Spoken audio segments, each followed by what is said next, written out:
There's some fish under there. See, Yeah. bubbling. I saw the ducks. Yeah, there's a lot of them. Great time, man. It's a Yeah, it's a really beautiful place. very nice scenery. Yeah.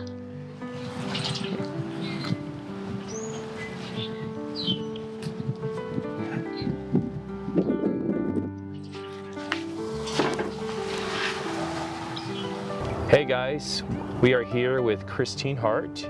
Christine, thank you so much for joining us in Searching for Goodness.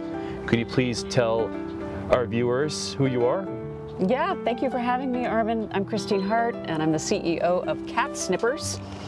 And our mission is to spay and neuter as many cats as we can. So we are spaying and neutering California's kitties.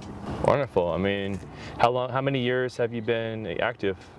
As a charity, a formal charity, 2.5 years, but I've been doing this since I was about 7. It's always been a goal of mine to make sure that every animal has a loving home and to help underserved communities provide for their animals. And it's wonderful, and that symbolizes goodness. I want to ask you, what is your definition of goodness?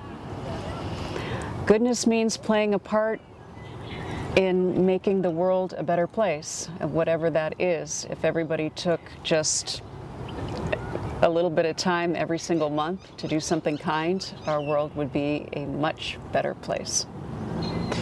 Yeah, I mean, imagine like how many people like would get involved into making things better, controlling like the population of animals, because I mean there's just so many horrible stories of just animals just like getting killed every day. I mean, it's just like completely like out of hand, and like what you're doing is definitely a sign of goodness. I mean, I know it's a lot of work, and yeah, it is a lot of work. It's work that is never done, but we are always looking for volunteers, and there's always something you can do. And as somebody who owns a cat, spay and neuter your animals, people. They will get out. There's no such thing as an accidental litter, because if they're not fixed, they're going to get pregnant.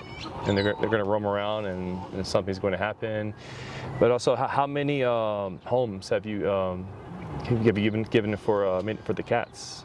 Oh my goodness. Well, since I've been doing this since I was 7, hundreds, just hundreds and hundreds of homes.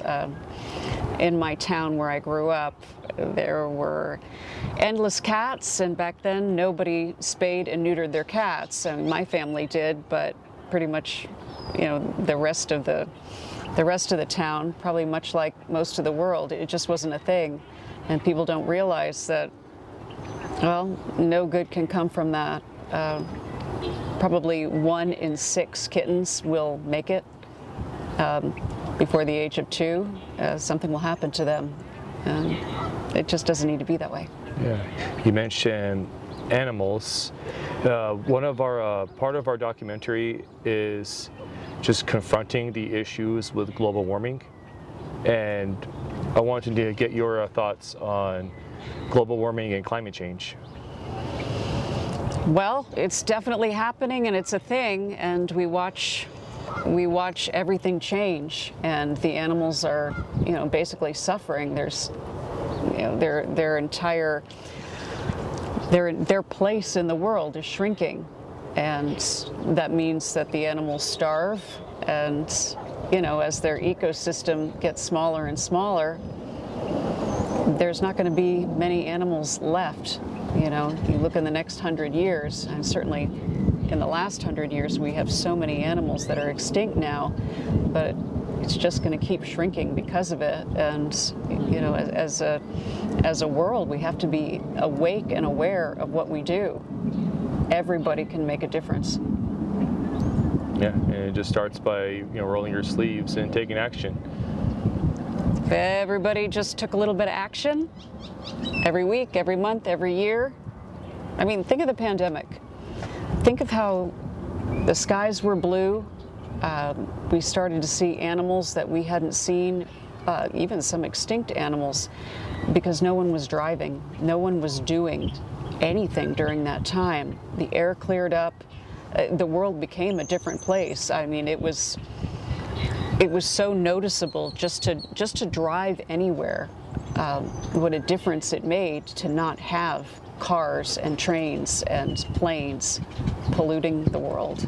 Especially in Los Angeles, because anybody who lives in Los Angeles or has stepped foot in the city knows that the city is very smoggy. I mean, It's dirty. dirty. It's just plain dirty. It's not just smog, it's just dirt. It's filth. And during the height of the pandemic, it was the first time that I've seen clouds. And you've seen mountains and snow and rain and all of those things because everything was visible, because there wasn't that layer of gunk. Yeah. And even the clouds that's towering over us I know. is completely visible and clear. Yep. Everything was pristine. But as soon as things started up again, you could see that that just schlep rock cloud came over our city again, and that was too bad. But now, since we live in California, and I know they have signed a law taking an aggressive action towards fighting against climate change. I mean, do you see progress now that electric cars are born and in the market? I'm not sure I really see anything yet, and I know that it's been slated to not sell gas running cars in about 10 years time, but you have to remember that, well, what does that necessarily change? Because then there's going to be more plants for electricity, more electrical use. I really don't know how that's going to play out. We have so many other things that add, to the pollution and to global warming.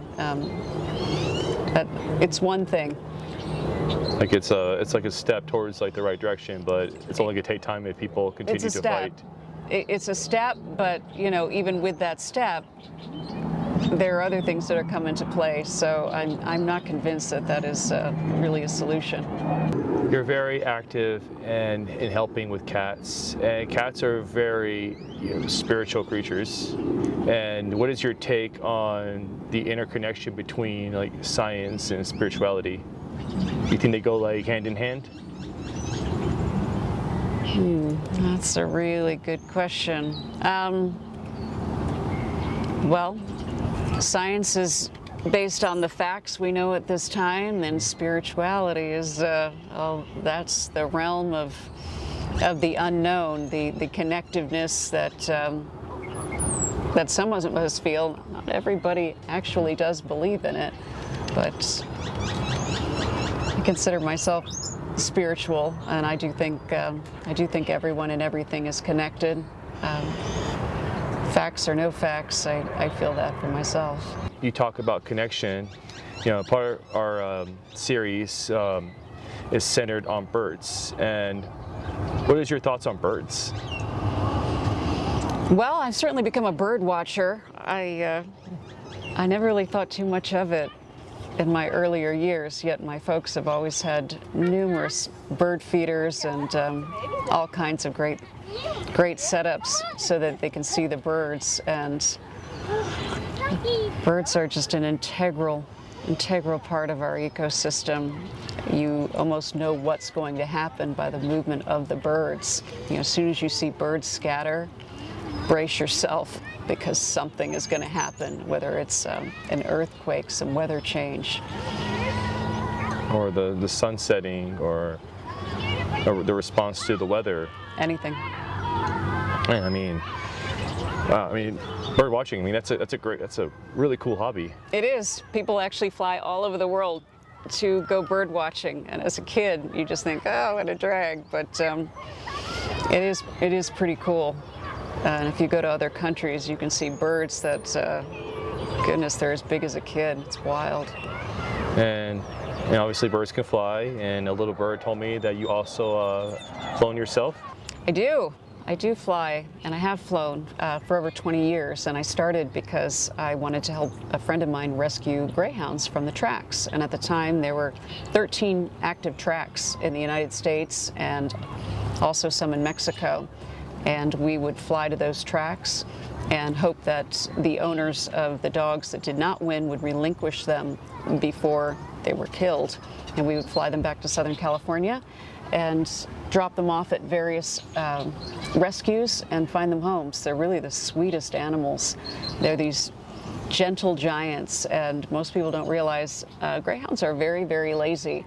They bolt around about 3 minutes a day. Otherwise, they are couch potatoes. So flying airplanes, you travel to many places. Was Antarctica on that list? Nope, I fly small planes, so that would have been a.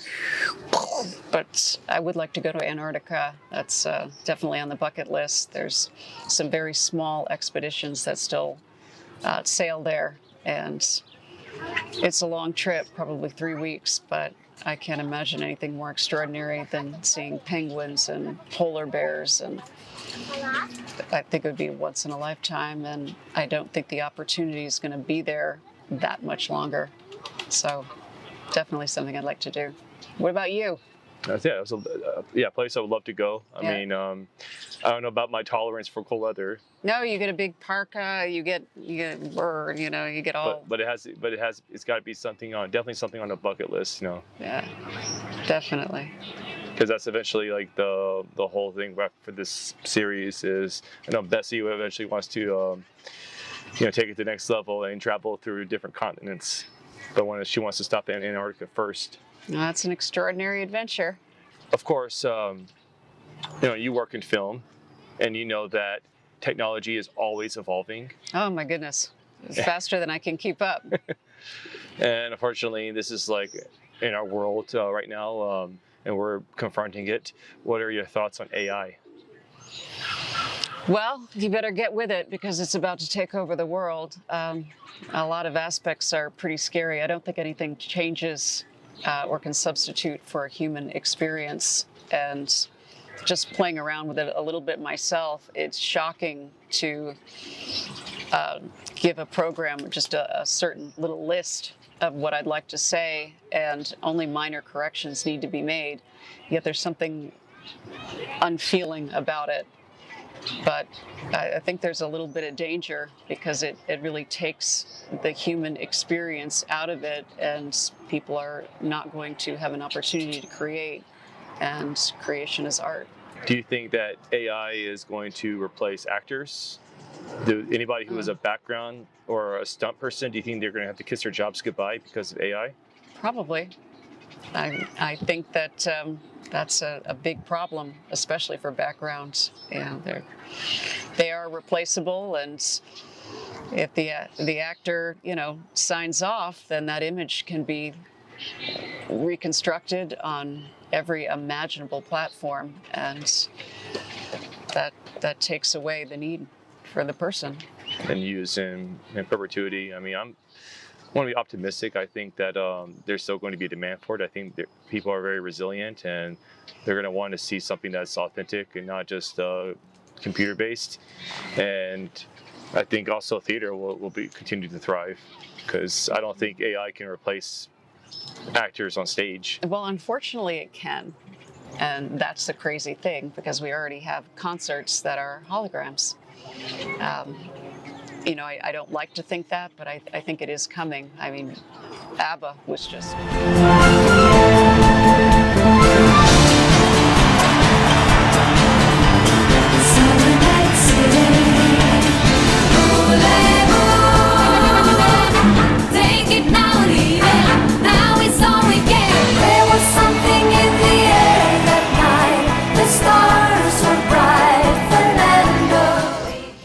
They're able to put just about anything on stage, and they're working on so many acts that are, deceased, and people love it.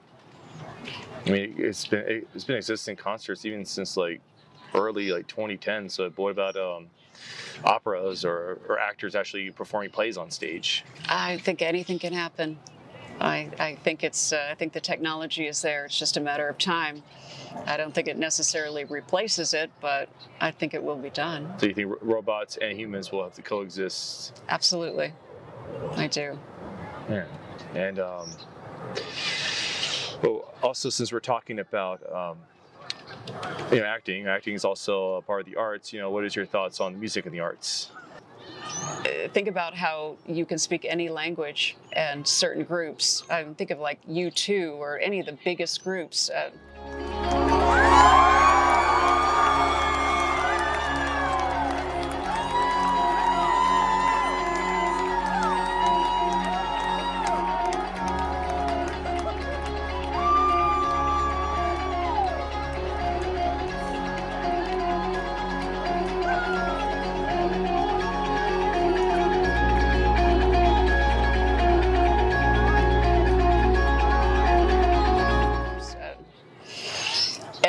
loves them. You don't have to speak the language, but people just unite over amazing music. This is something that you feel deep within.